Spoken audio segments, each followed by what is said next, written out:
past week, CNN has been proudly promoting and then celebrating its series called God's Warriors, presumably a look at radicals of different religions willing to fight for their cause. My take. I think it's fair to say it was not what it claimed or promised to be.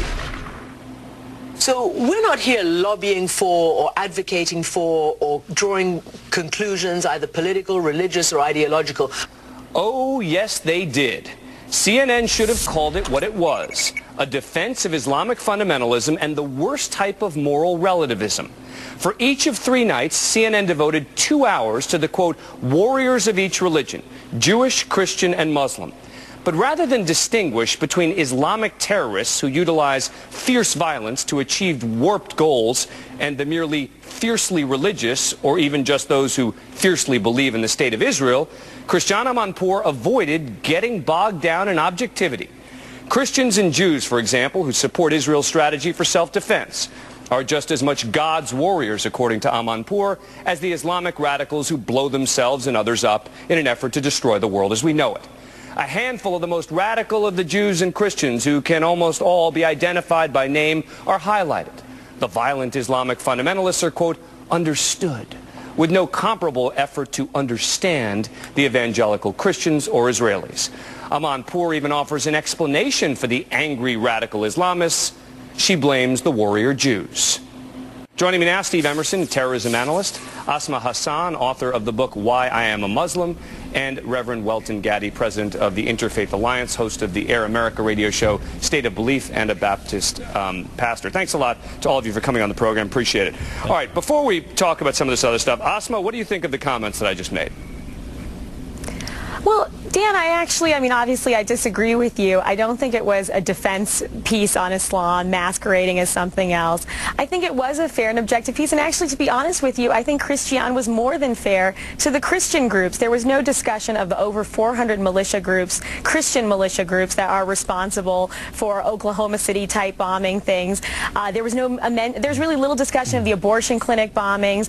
There was no mention of white supremacists, just a little history, just a little history for you, Asma. The killing of Jewish people in the streets in America. Asma, so I think she was quite fair to Christian groups, a little history lesson for you. actually. I covered the Oklahoma City bombing trial, and you talk to any of the prosecutors who prosecuted the case, in the end, they don't believe that it was part of some militia effort. So that's just fiction, and that's the problem here. The facts are so important. But didn't Timothy McVeigh say in writings from prison that he didn't like how the government was treating Christians, how they were restricting Christians? That's the beauty of this. And Steve Emerson, the beauty of this is they highlight, throughout the CNN piece, they highlight identifiable people, Christians and Jews, who've been arrested and convicted of various crimes, and they lump it in, and they claim this is all one big religious fundamentalism. Right. It's so contrived. I thought that I was watching Al Jazeera. The treatment of radical Islamic fundamentalists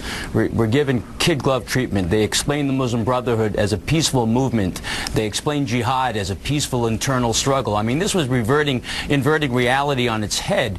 When they described terrorism, they could only explain it in terms of Muslims being the victims and not being the perpetrators. I felt that the viewer here was really dishonestly treated here. And as far as the treatment of Jews and Christians, when Christian lawyers went to law school, they were called, demonized as God's warriors. And when Jewish supporters of Israel lobbied for Israel, they were demonized as somehow causing riots throughout the Middle East. This was the most unfair series, and I think the most dishonest series on television that I've seen in my 20 years of reporting or covering terrorism. Reverend Gaddy, let me ask you this. Actually, hang on one sec. I would like to point out. You can in a second. Hang on. Reverend Gaddy, let me ask you this. Let me play this piece of sound from you where, again, Christiane Amanpour compares some of the fundamentalist Christians to the Taliban, and I want to ask you if you think this is a fair comparison.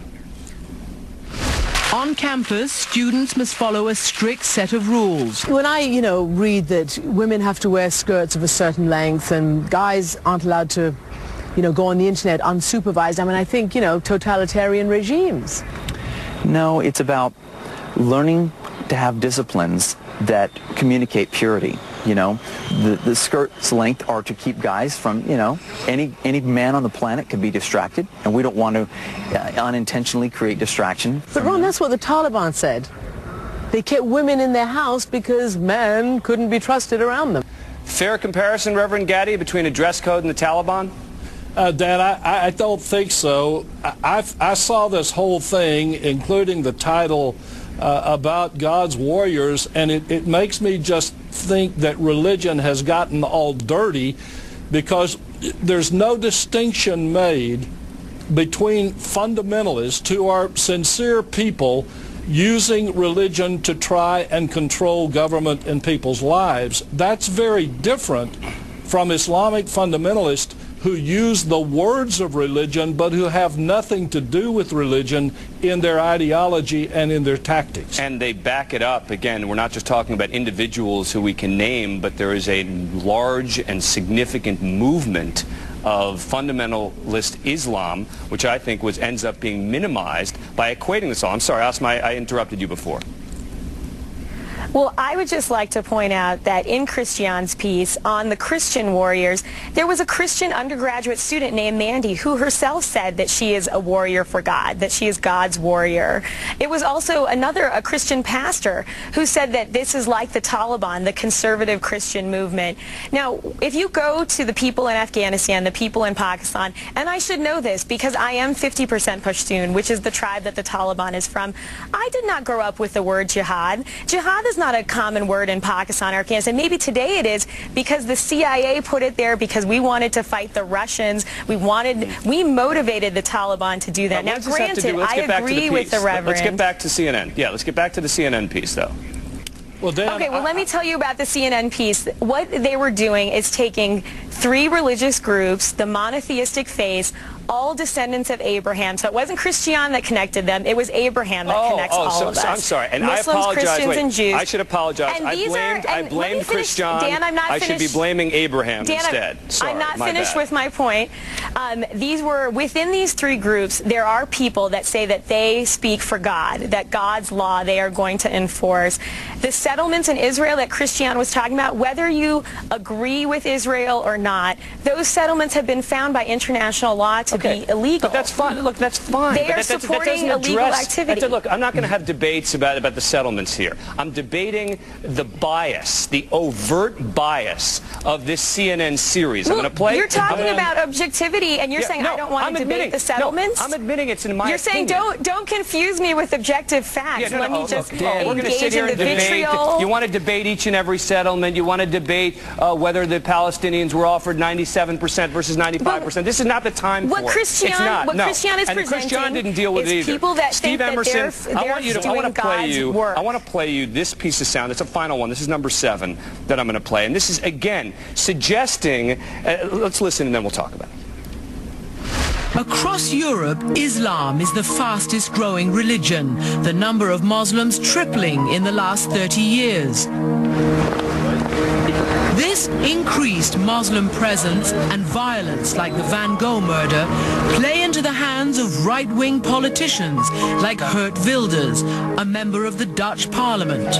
All right, Steve Emerson, again, play into the hands, the Muslims as the victims again throughout this whole piece. Exactly. She didn't mention the Madrid bombings. She didn't mention the 2 London series of bombings. She didn't mention the number of attacks in Europe, throughout Europe. She didn't mention the vast amount of Wahhabist, radical Islamic influence and supporters in the United States. She admitted all of that in an attempt to blame the perpetrators who she claimed were right-wingers or Christians or Jews. I thought that in part, the actual dogma of this series actually focused mainly on Jews and Christians as being the demons. And in fact, one could accuse her of actually engaging in anti-Christian and anti-Semitic behavior by the selection of facts she chose to choose. Yeah, let me let Reverend Gaddy get the final word. Then why did she leave out? Reverend Gaddy, go ahead. Let me just say, Dan, that in all 3 of these religions, there are problems with fundamentalism and extremism. But in all 3 of these religions, there are terrific numbers of people who are making tremendous contributions to reconciliation and the good of the world. And what I would like to see in terms of the balance that you're calling for is another 3 programs released in which all 3 religions are depicted as working for a world that appreciates religious pluralism. Well, I can tell you this, CNN is listening to this segment, so maybe they will hear you loud and clear on that and make up for what I think was really well done, but ultimately shoddy journalism. Steve Emerson, Asma Hassan, and Reverend Welton Gaddy, thanks a lot. Appreciate it. Thank you.